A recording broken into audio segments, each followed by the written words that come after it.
تو قطار نشسته بود با نامزدش. به جان خودم دیگه دوره نامزدیه دیگه، چنان که سعدی میگه افتد و دانی. خب اینا تو کوپه قطار نشسته بودن. تو کوپه هم دیدید که آدما کاری ندارن برای انجام دادن، ظلم میزنن به هم دیگه. خب این بدبختم نامزد نه حرف عاشقانه میتونستن بزنن نه نامزد بازی، هیچ. دید هیچ کاری از دستش بر نمیاد، به نامزدش گفت عزیزم. گفت جانم. گفت الان قطار وارد تونل میشه.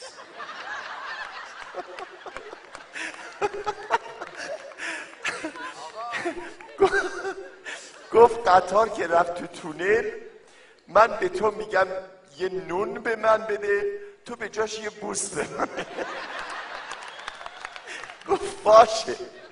قطار رفت تو تونل و این گفت عزیزم یه نون بده، اون یه بوسه داد. عزیزم یه نون بده، یه بوسه داد. ادامه پیدا کرد. قطار از تونل اومد بیرون. گفت عزیزم تو به من چند تا نون دادی؟ گفت 6 تا. گفت ولی من 2 تا بیشتر نگرفتم. یه پیرمرد پشت سرش بود. گفت والا ما دیدیم نونوایی خلوت 4 تا ما گرفتیم.